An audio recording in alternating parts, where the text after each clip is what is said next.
Where do we begin? The rubble or our sins?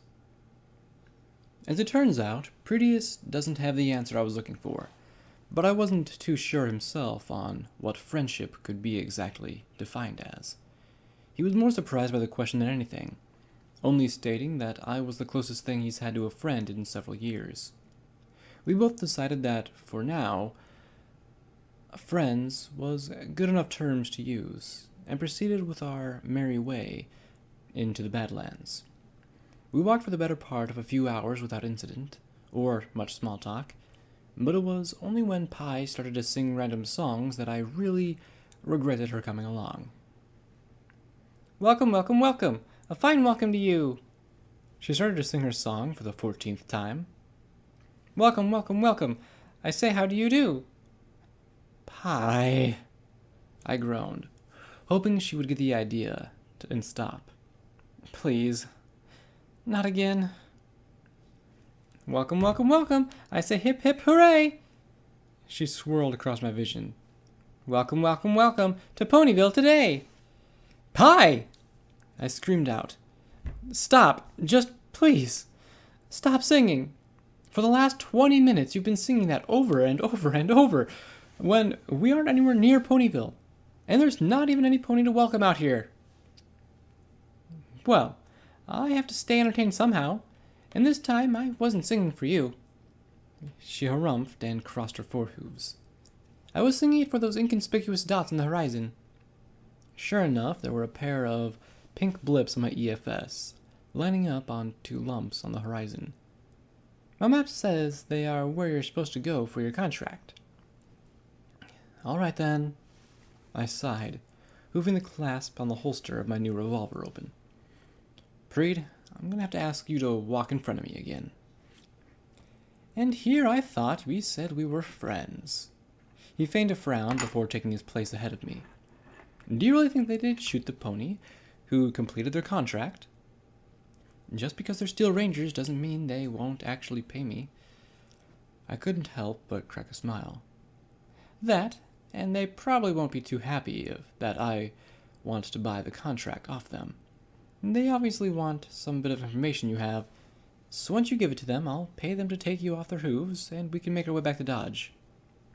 "Ah, you do care about me." He looked back with a smirk before rubbing at his chin. "I just wish I knew what they wanted from me. I have no idea what's so important that they'd put a bounty this large in to get me."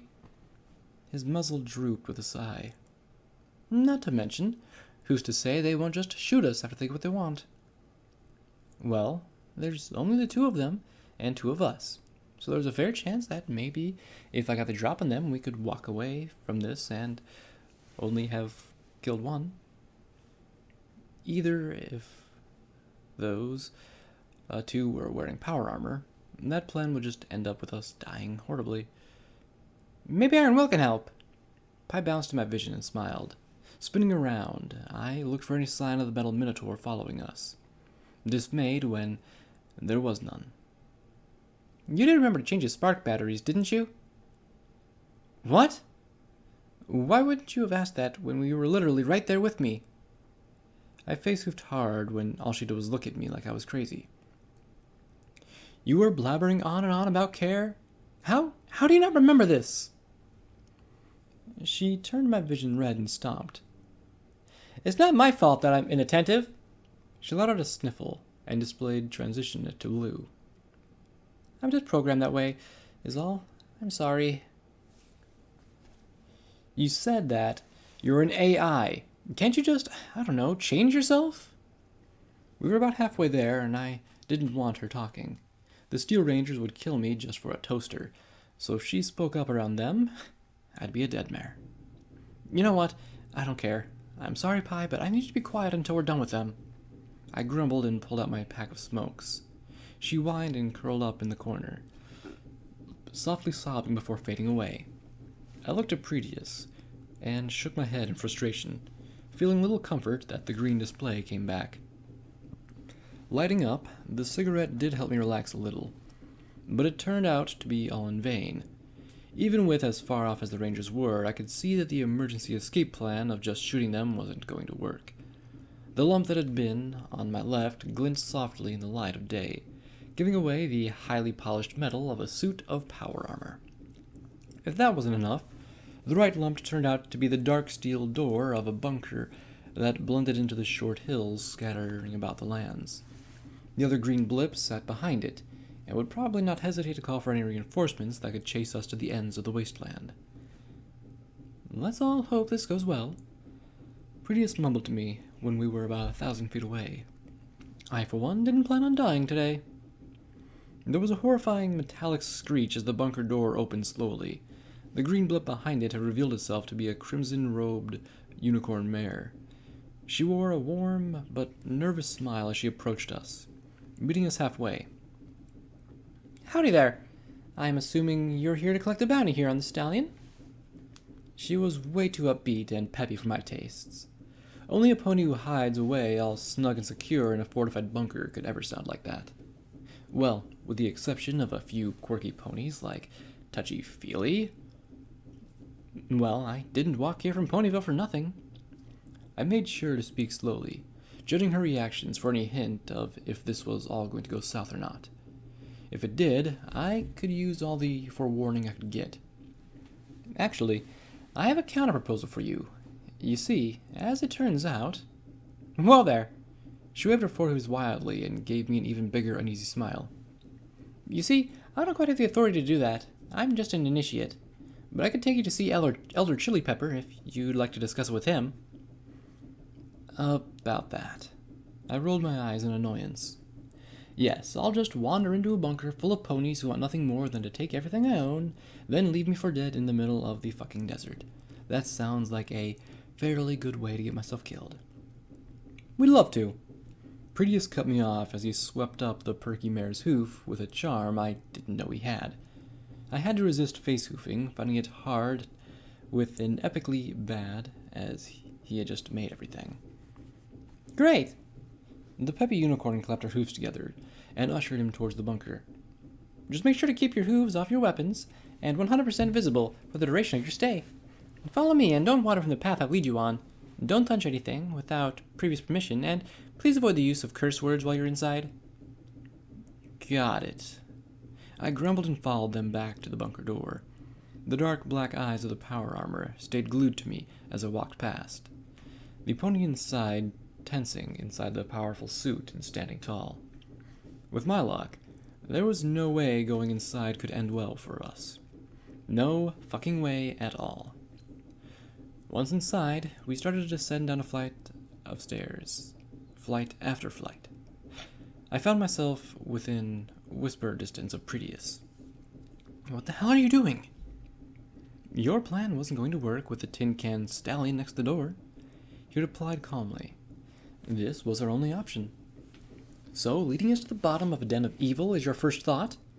Goddesses, we're so fucking screwed. Maybe the elder will be in one of those, hey, I'm not going to kill you, I'm just going to let you go kind of moods, and I'll never be seen in the wasteland again. We'll follow the initiate mare from the stairwell and down to a long corridor, passing by the surprised and astonished faces of the rangers who paused from their busy work. Some of them, though, didn't seem interested in us at all, just staring blankly through us like we weren't even there. I can't quite tell why, but it made me feel incredibly sad. The lead mare stopped at a doorframe and knocked. Yes? What is it? The overly annoyed voice of an elder stallion resonated from the room. I'm sorry to disturb you, Elder Chili, but the bounty we put out has been delivered. Her voice cracked as I could feel the nervous jitters she gave off. And this is why I was my own boss.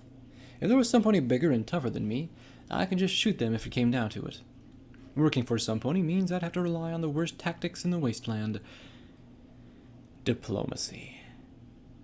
Unfortunately for me, I'm stuck in a position that forces me to rely on it now anyway. You disturb my work for this? There was a shuffling of papers and a deeply agitated sigh. Just pay the pony and send them on their way. I want Prettius prepped and an interrogation room too within the hour. It's just that the bounty hunter had a proposition, and I don't really have the authority to negotiate.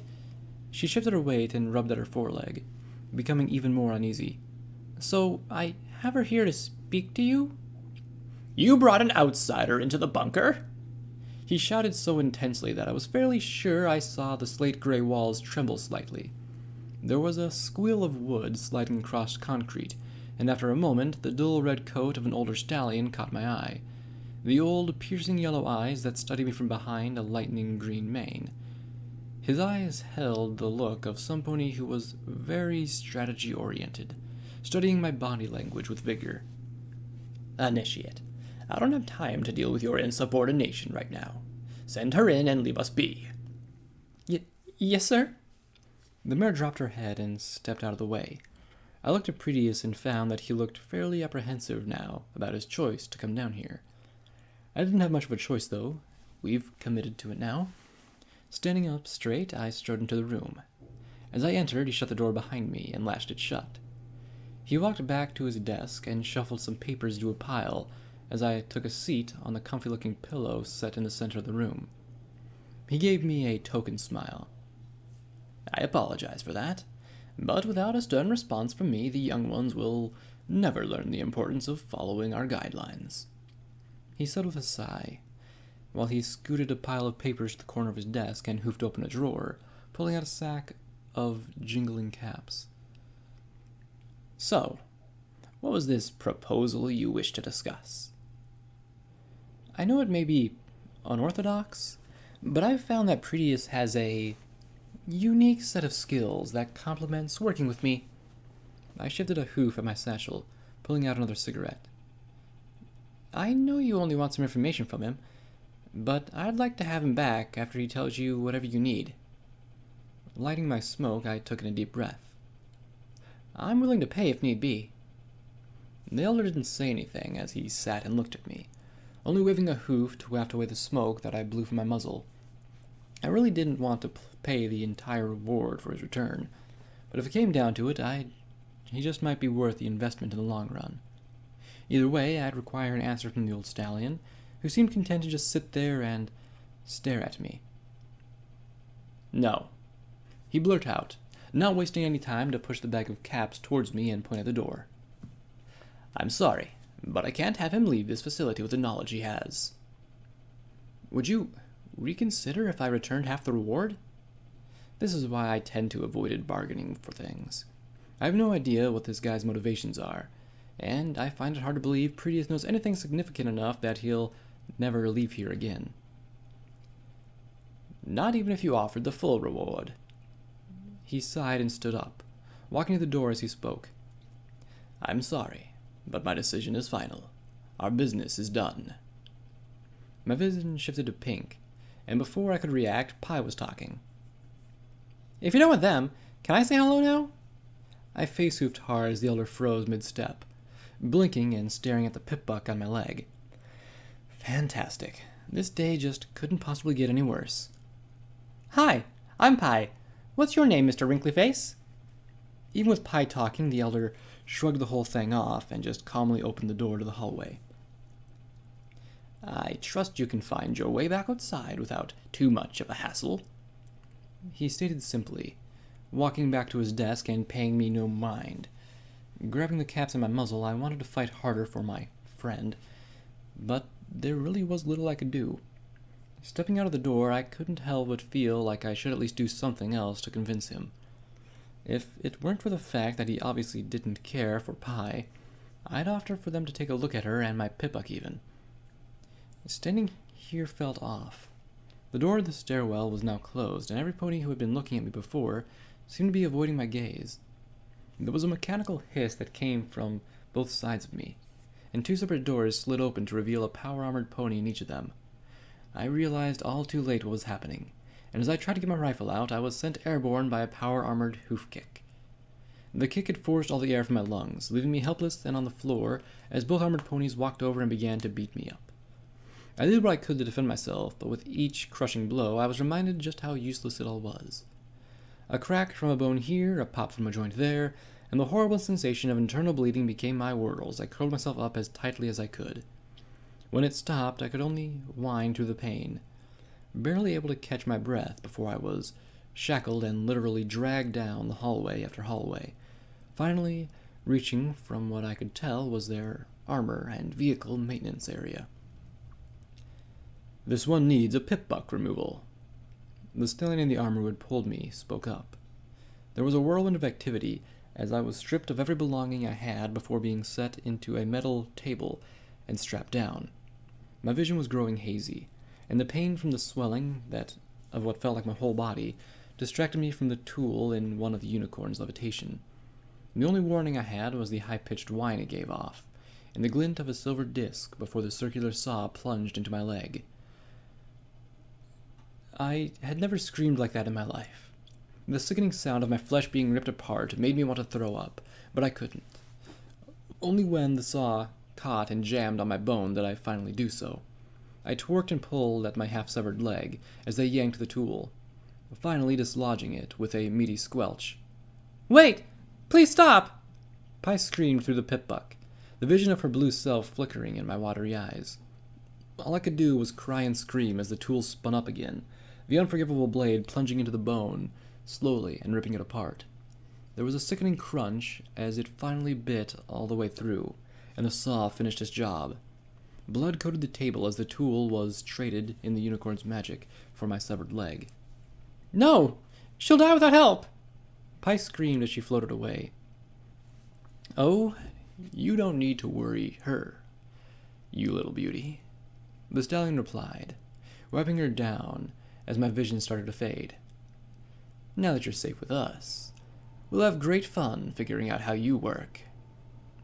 If you don't save her, I'll delete myself! Pi shouted, making every pony in the shop stop what they were doing. The unicorn sighed. "If that's how it's going to be, so be it." He turned to some pony I couldn't see, my eyelids feeling extremely heavy. "Go and find her a hydra. This research is too important to risk losing." I shut my eyes and relaxed, finding it hard to focus on doing anything. "Then put her in the brig to rot." "Hey, wakey wakey!" The annoyed voice of a mare called out from around me. I shuddered awake and rolled over on the soft mattress I'd been laying on. I went to get up, but whined as my left leg gave out from under me. Opening my eyes, I looked at the bare skin of my leg, my coat stopping abruptly where the circular saw liberated it from.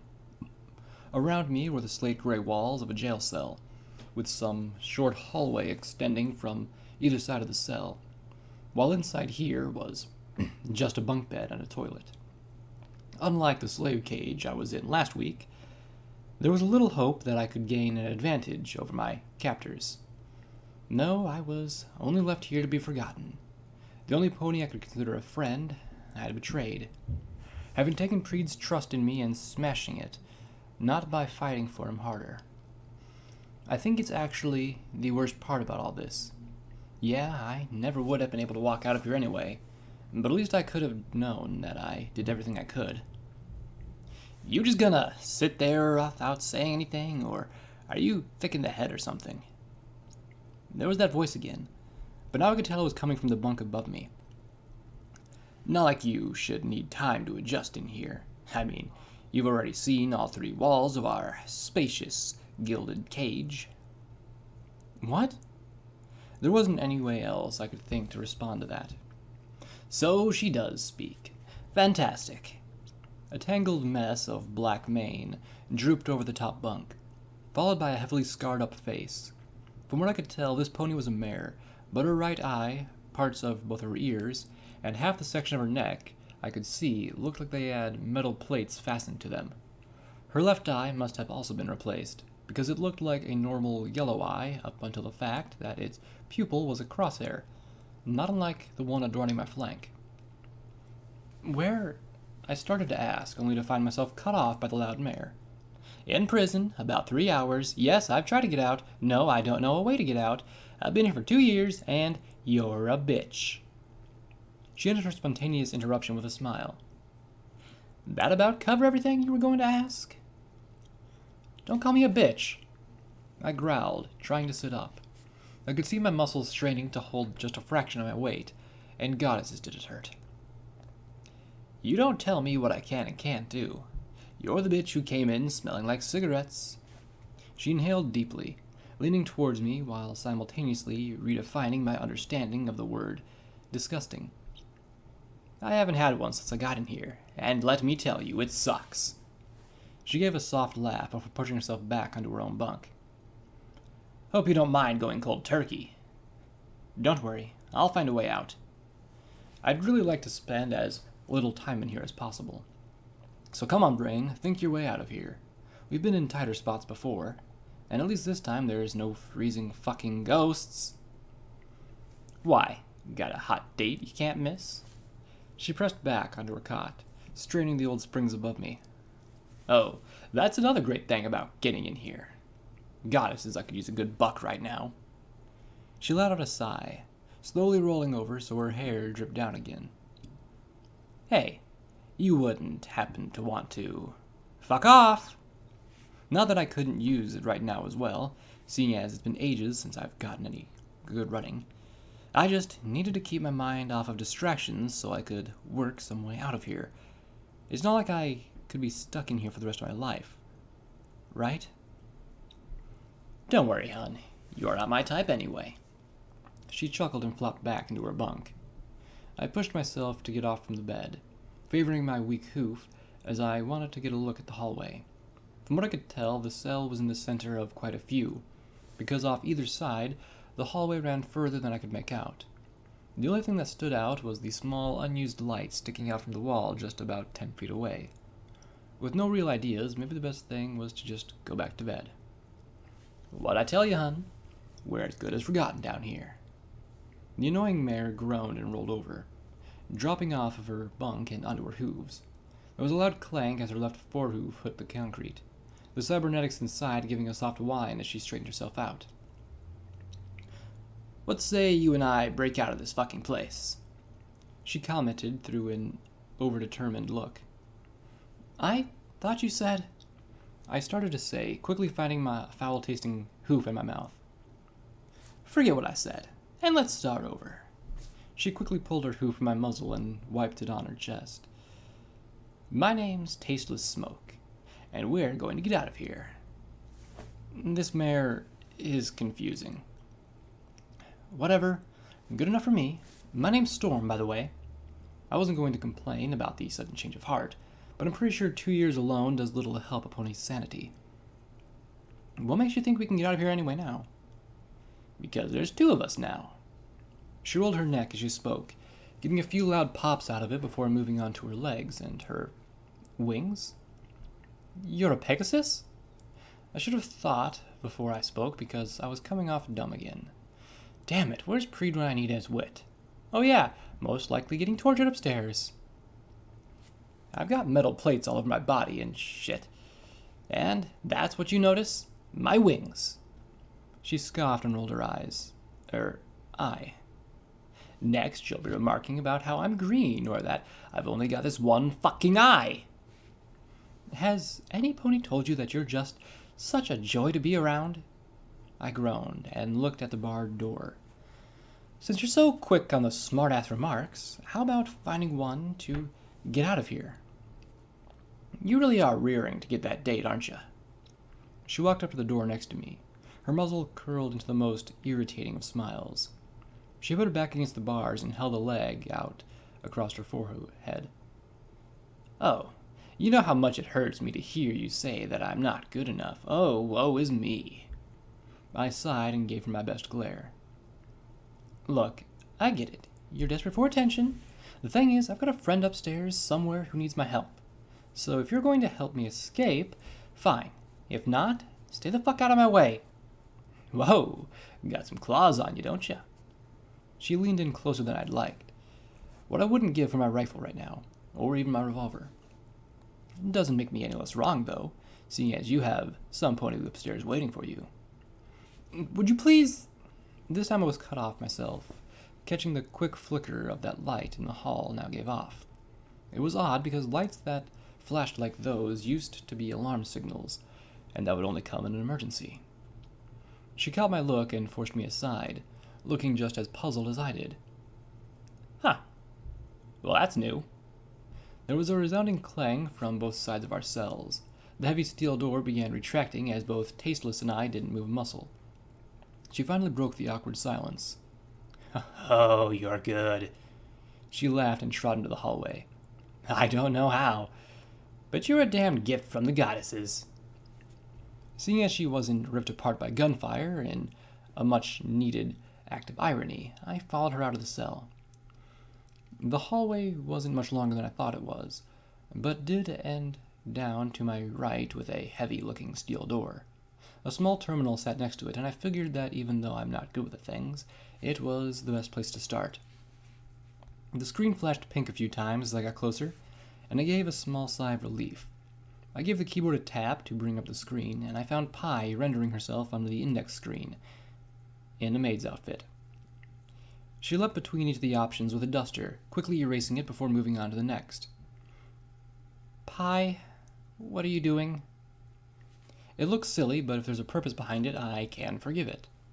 I'm cleaning out their data drives. You wouldn't believe some of the things on here. Total snooze fest. Her voice came down from a ceiling-mounted PA speaker. She flashed me a smile and watched as Tasteless walked up. Oh, you made a new friend. Hi there, I'm Pi.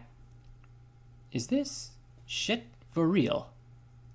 She looked at me with a raised eyebrow, slowly turning back to the screen. You the one who opened our cell? She waited until Pi nodded. Can you open this door? There was a loud buzz before the door opened towards us, revealing a wide-open stairwell that led out of here. Thanks, I guess. She gave a quick laugh and looked to me. Well, nice knowing you. Even before I could answer, she was gone, her heavy hoof steps carrying her up the stairwell, with a furious clamor from her metal hoof. Half of me was glad she was gone. The other half was now reminding me of how alone I was. I really needed to find Pretius. Pi, can you find Pred for me? Here's hoping she didn't already clear away that info from the terminal. She shifted colors to purple and got her cap out, and bubble pipe. No, that's not right. She bobbed her head side to side and crossed her forehooves for nearly a minute. No. Aha! He's on level 5. She smiled and flashed back to pink. That's it? You can't perhaps tell me where he is on level 5, or how to get to him? I face-hoofed hard. Pi, there will be rangers all over the place looking for me. I can't just wander the halls looking for him. She gasped and flailed her hooves across the air. You're right. You could use a cardboard box as a disguise. She constructed a digital box around herself and wandered across the screen under it. I jumped as a heavy stomping came from earshot, and I quickly moved to hide myself behind the open door. Maybe if I was lucky, it would just be one pony in power armor coming to check, and I could slip by as soon as he was past the door. Shit, but what if he does check the door? The heavy clanging of Tasteless cyber hoof came into view as she turned and looked down at me. All ponies call me the weird one. She shook her head and waved her hoof. It's dead on the next few floors. They're all gone up until you hit level 2. Well, duh! Pi giggled through the speakers.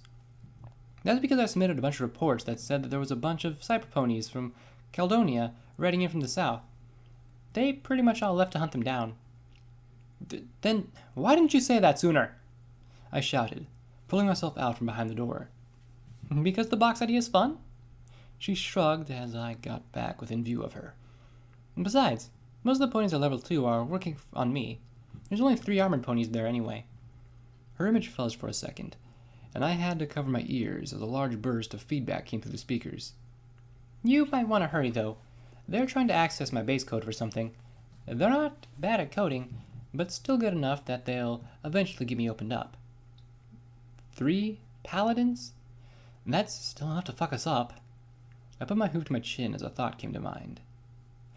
Pi, do you know where they store my stuff? It wasn't much of a plan, but it was one. Pi said that the armory and storage for the Rangers was on level 6, so off we went to reclaim my gear. Climbing up 4 sets of stairs isn't the easiest on 3 good hooves, but the thought of shooting those assholes overwrote any want to stop. Tasteless wasn't lying when she said this place was basically empty.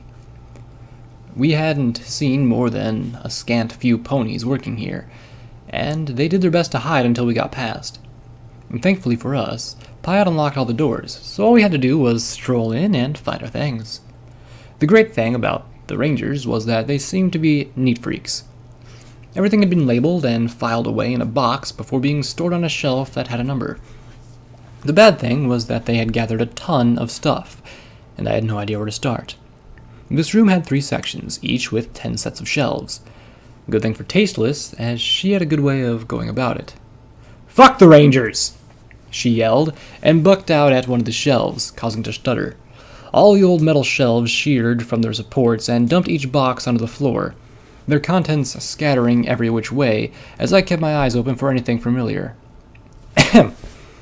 She cleared her throat to get my attention. "I hope you aren't just a pair of pretty legs, and that you'd know how to give a good buck." She smiled with a sultry look that made me want to scrub it from my brain. I balanced on my forelegs and gave the shelves behind me a good kick, causing them to fall as well. Something inside of me just felt like showing a little earth pony grit was a point of pride when competing against a Pegasus, and even though it made a little sense, I enjoyed that feeling. She didn't, however, letting out a loud gasp before barreling past me. "They cap you!" She squealed in delight as she wrapped her hoof around a basic-looking combat shotgun. Pulling it close, she nuzzled it with a smile and sigh.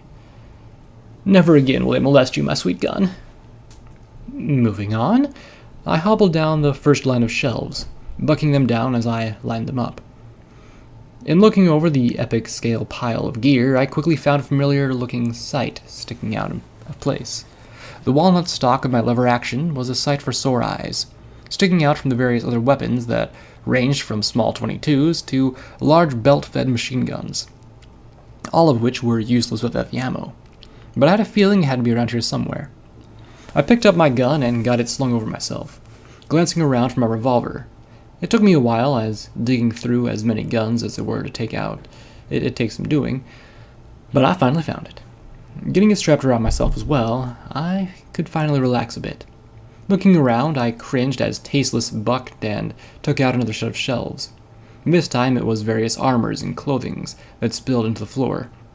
Immediately I saw my shirt and jacket. Hobbling to them, I groaned at the realization that I had to take my guns off. Even with favoring it, my traumatized leg ebbed from overtaxation. I winced and growled my way through putting my shirt back on. About halfway through putting my jacket, I began to worry about just how long the Rangers would be gone. "Hell yeah!" Tasteless yelled from out of nowhere, my hoofs reflexively scrambling for my gun. "Whoa there! Didn't mean to give you a heart attack." She sighed as I turned with a glare. "I was just stoked to get my old outfit. Still hugs my curves." Doing a little twirl, she showed her tanned leather jacket and brown turtleneck sweater off, ending with a sultry wag of her rear. Maybe at one time I would have considered her my type, but the sight of the steel casing that replaced her tail just killed it for me.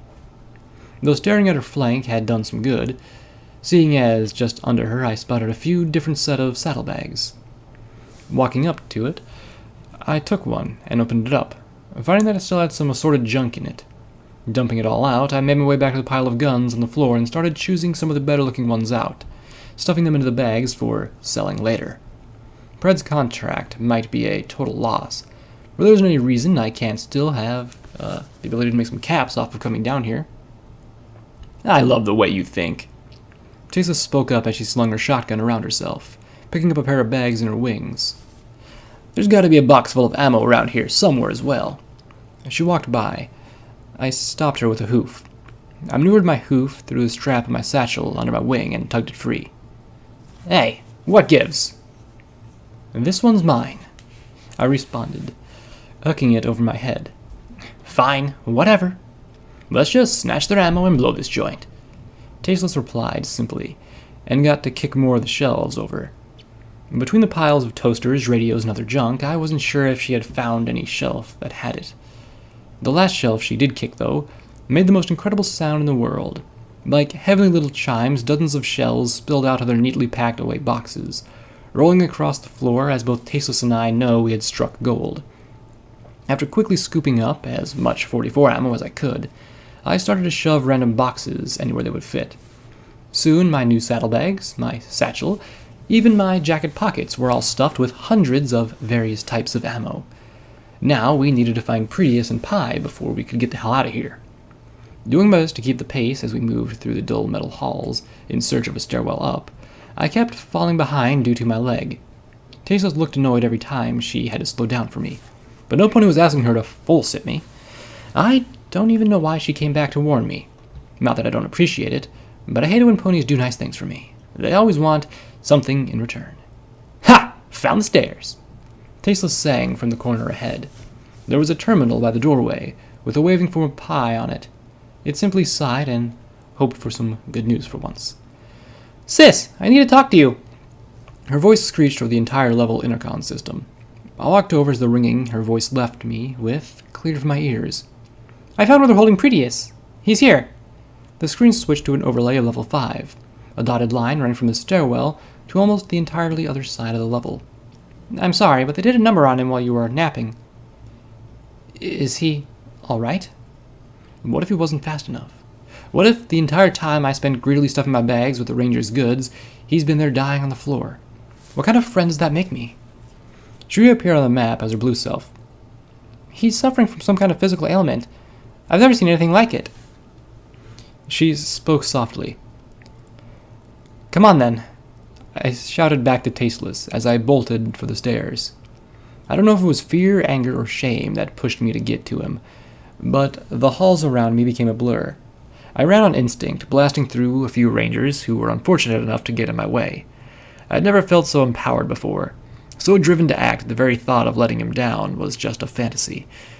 He had to be all right, and I had to get him out of here. I really did consider him a friend, because the only explanation for why I felt this way.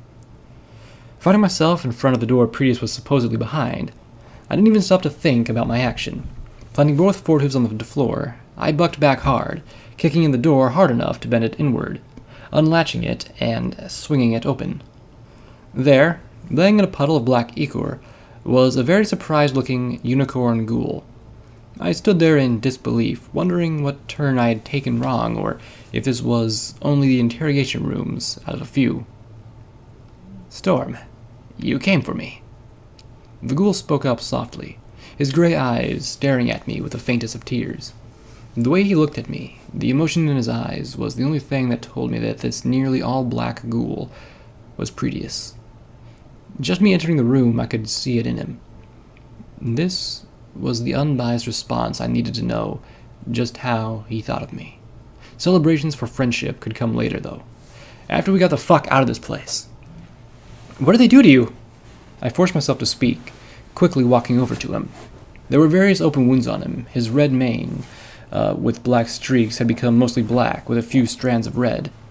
I don't know how much about ghouls, or how they did this to him, but I prayed that he would last long enough that we could get him to some pony who knows. Maybe, what's her name? Coco, back at Chasm, would know? He struggled to his hooves, only managing to do it when he used me to lean on. Yeah, it hurt to support him with my burned leg, but we were going to make it out, no matter what. Leaning my head down, he seemed to get the hint and put his hoof around my neck. Together, we slowly made our way out of the hallway. "Whoa, this the guy you have the hots for?" Tasteless, in a not-so-stunning turn of humor, only made my head thump worse with that. Far be it from me to judge another mare's tastes, but damn, that's kinky. "Made another friend, I see." Proteus choked out a couple of ichor-filled coughs. "Both of you shut up, and help me find a way out of this hellhole," I growled, making my way back down the hall I thought led to the stairs. Turns out they didn't lead that way, but they did advertise to us a pair of paladins that had made their way to this level. Shit. "Yoo-hoo, Mr. Rangers!" Pi called out from the intercom. "I've got a friend I'd like you to meet." There was a slam that shook the ground we stood on. The wall behind the paladins cracked out into the hall. They both turned their gazes around to look at the wall, taking a few uneasy steps back. "You see, he's fairly angry, and unless you surrender, he'll only do one thing to you, and that's break, shatter, splinter, crush, bust, or any other synonym."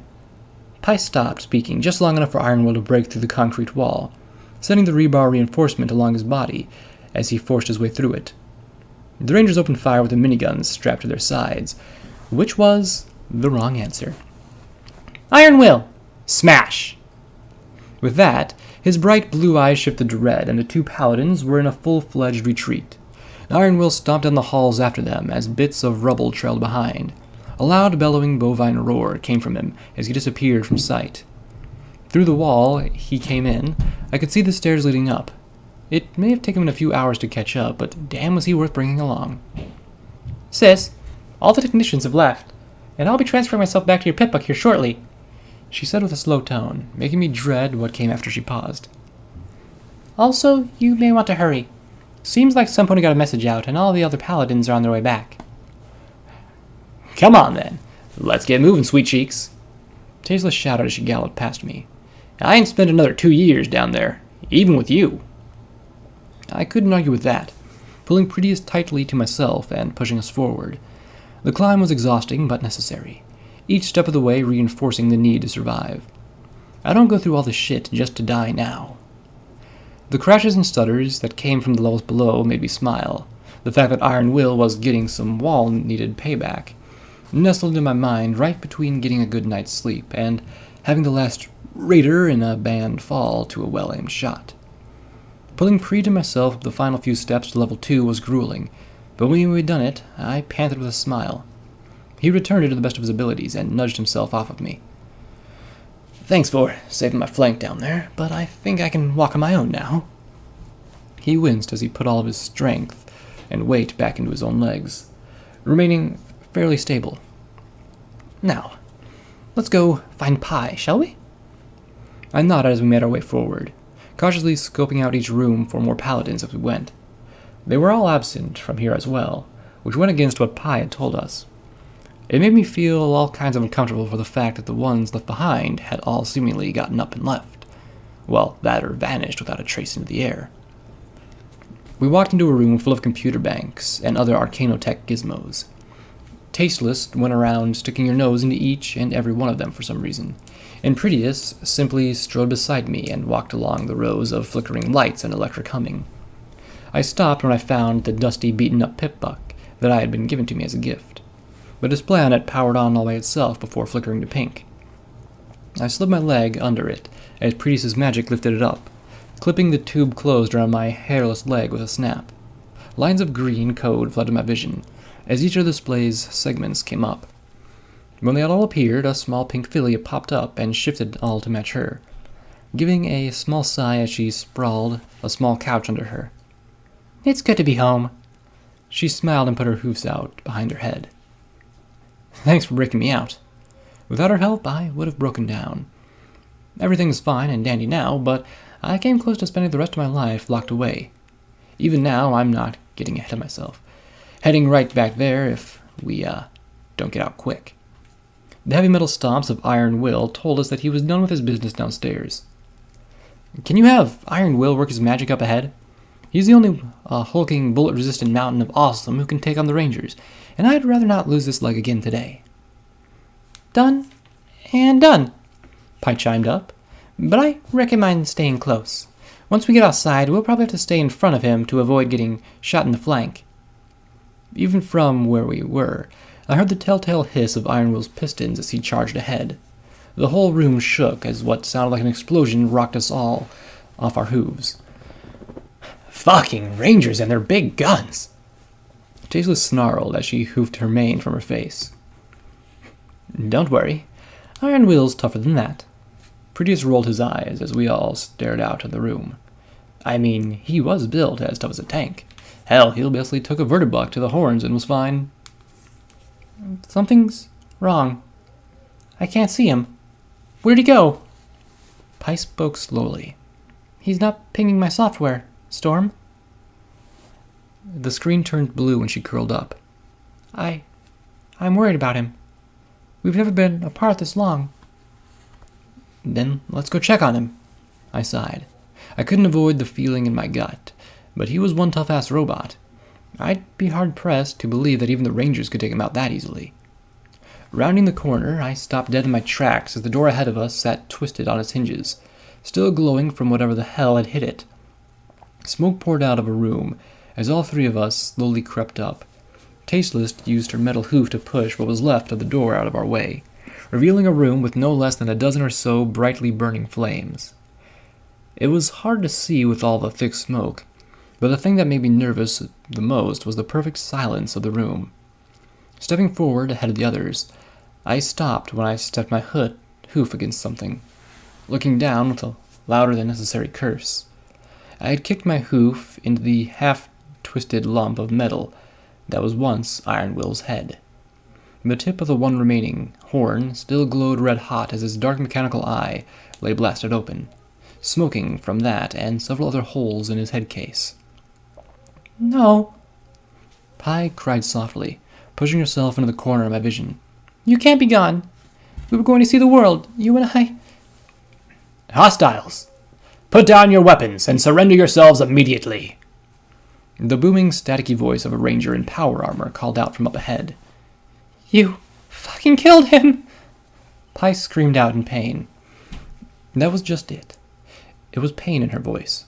It wasn't a computer imitating pain or some pony acting like it. No, I knew what a scream of emotional pain sounded like, and I had never wanted to hear it in my life again after they put me to sleep. It started as a small churning in my chest, almost like a heartbeat, but it quickly grew. The more Pi cried, the more I thought about how the Rangers had hurt every pony here today. They needed to pay for these acts, and so help me, I was going to bring justice down upon them, like they have never seen the likes of before. My muscles tensed, my pulse raced, and my vision blurred, focusing only on the EFS blips that sat in my vision in front of me. You fucking monsters! I screamed, feeling the air around me heat up. Go burn in hell! Flames encompassed the room around me as my vision went white, the sound of frantic screams amplified by power armor filling my ears as, in this one moment, I knew that they were suffering for all the evils they had done. It only had lasted for a second, but when my vision returned, I gazed upon a cleansed room. There was no smoke, and a set of 5 power-armored bodies lay sizzling before me. Their helmetless bodies charred black and cracked, with just a lick of blue flame coming from the boiling wounds. Then reality hit me, and the toll of whatever had just transpired hit me like a charging Brahmin. My legs gave out, my lungs seized up, and my head exploded in pain all at once. The last thing I saw before I passed out was the face of Daddy smiling at me before fading away. Then, all was darkness. Chapter End. Ask not for whom the bell tolls, it tolls for thee. Quests finished. Into the oven. Quest started. Path of destruction. Levels earned 1. Perks earned 1. Blue Knight. Due to some unknown energy buildup in your body, there is a 10% chance that you cause an explosion of blue ethereal fire when enraged.